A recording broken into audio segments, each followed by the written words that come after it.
Good afternoon. How are you? It's a gorgeous day today. 50 degrees, wind 7 miles an hour, enough to wear some warm clothing. We're getting to that point where it may chill my battery and turn off, but I don't think yet. We'll find out. If I lose you, that's why. The day started with us having a little fun together because yesterday I worked late into the evening on cases. And the good news is I'm busy, and the bad news is I'm busy, but I like working these problems, so I can't really, I'm not asking for mercy. Bring it on. So, but what's going on in the world? Well, I spent the morning, I went to a great coffee shop with my wife, Holly, and very few people there, and we did mask a little bit.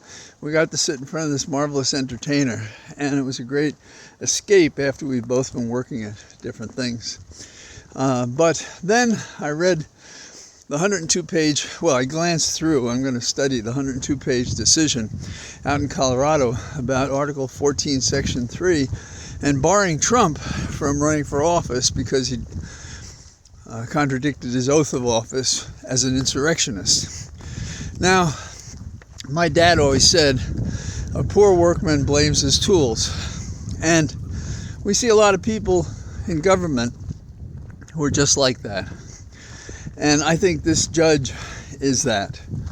And I say this because I look to see if the judge I'm before is a verb or a noun or a hybrid. And I think this judge is a noun. Let me explain. She made a decision with an identity crisis.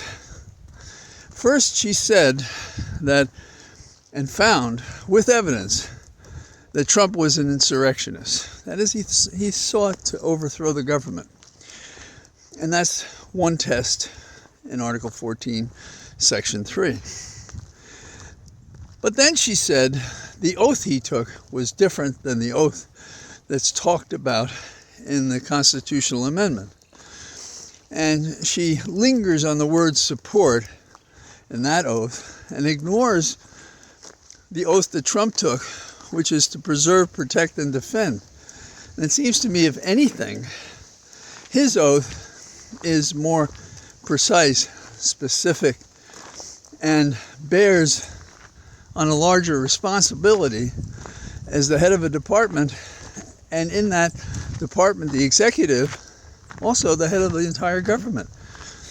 So how can we have overlooked how significant his failure to live up to his oath meant he could slip the punch of a constitutional amendment that appears plainly directed at him?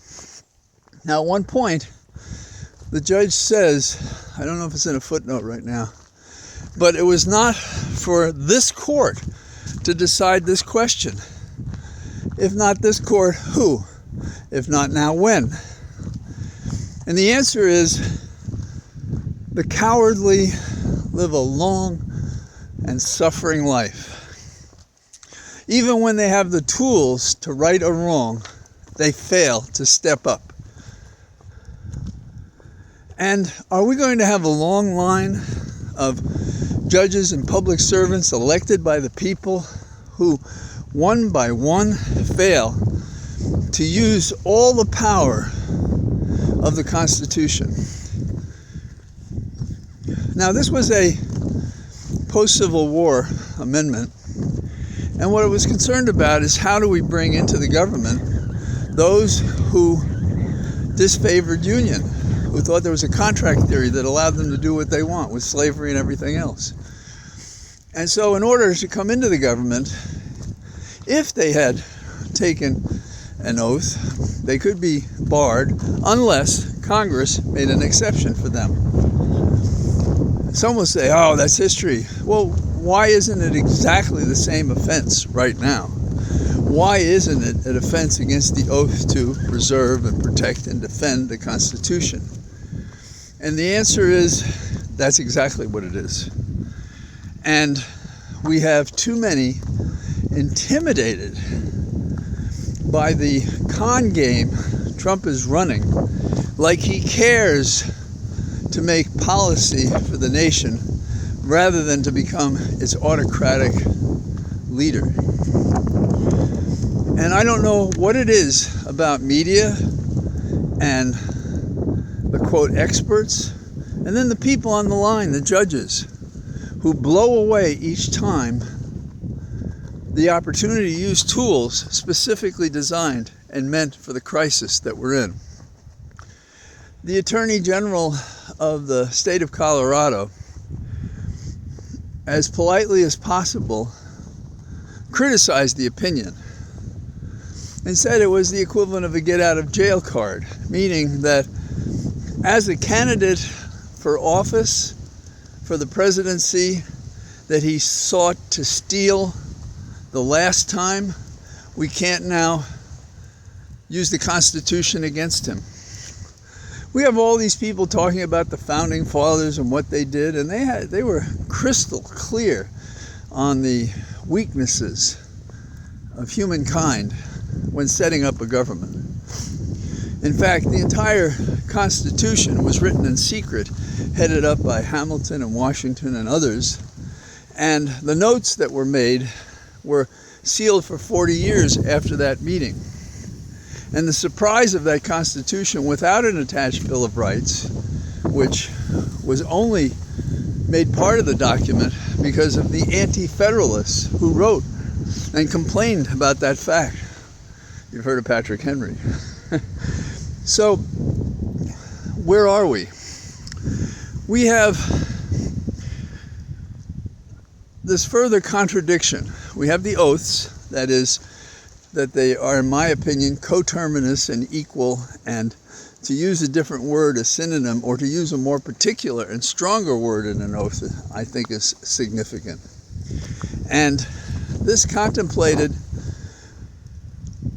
it seems to me, an alternative means to remove people from office other than impeachment. In fact, it was considered so strong. Now consider the offense. We're basically talking about betraying the entire government. Why shouldn't that have a special provision, especially after a civil war?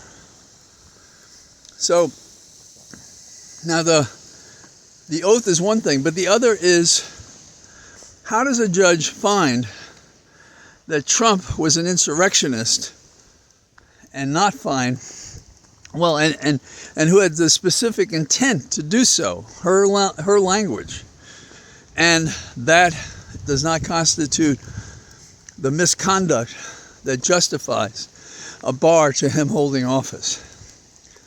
Why did, well, it's not just our founding fathers, why over the centuries that we have amended and changed and updated our Constitution for purposes, why do we choose to ignore a provision as specific as could be? And more and better known constitutionalists than I, of both conservative and liberal persuasion, of Republican and Democratic persuasion, are advancing the same views I am, and as far as I can tell so far, similar reactions. This is a lesson in history. I'm thinking a more colorful way. My dad might have described it, because he's in my head because I mentioned him. You can blank or get off the pot. That's what I was thinking. It's not fair to say something like I did and not give a PG-13 suggestion. Not that any of you would be harmed by me using these words. Our nation is in real trouble.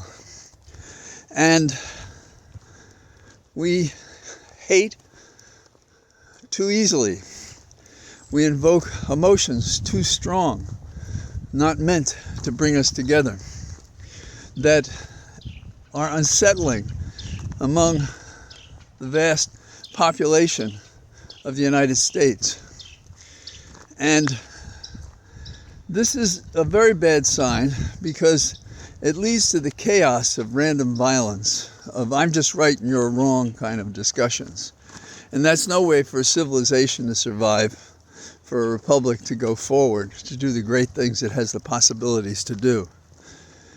We're still in a path of restoration, and the advances we're making are not insignificant.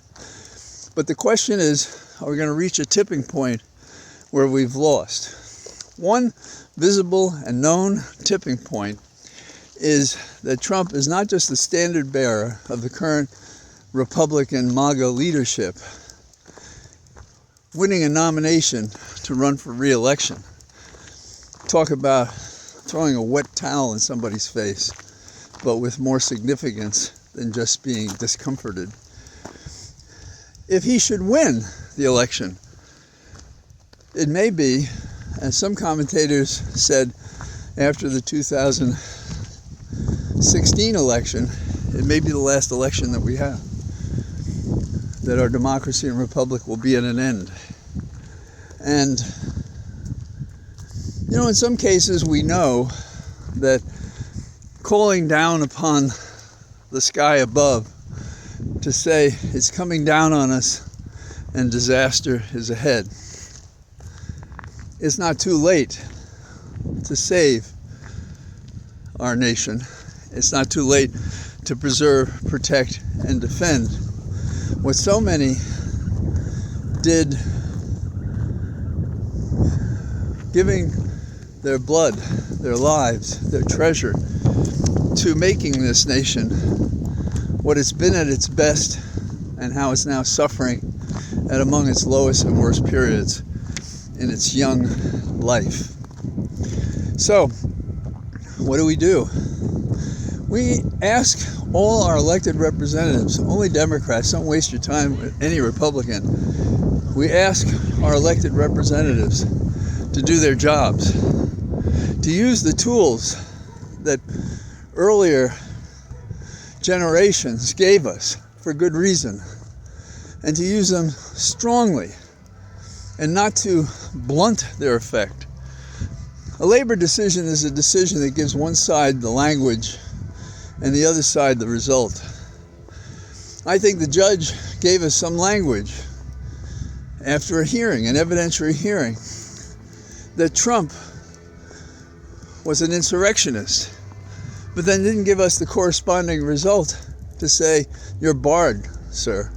You're barred because of your past misconduct that goes at the very heart of what a democracy and a republic is. You stand for everything else. You tried to overthrow this government and you make a mockery of running for office, running for the office that you tried to steal and failed, and now doing everything you can with all the allies you have, misguided and full of misconduct, to try to get what you couldn't get when you lost the last election. So, that's what I have to say today. There are a lot of interesting and important issues, but this one, it seems to me, flies high above all of them. And I feel rewarded that I got to get out today, because yesterday I thought I was going to go out early when there was still sunlight, and then I got a call from the circuit court that there was some of the document they needed. So I say good afternoon from my Cathedral of Trees, and I expect to be out tomorrow. Bye-bye.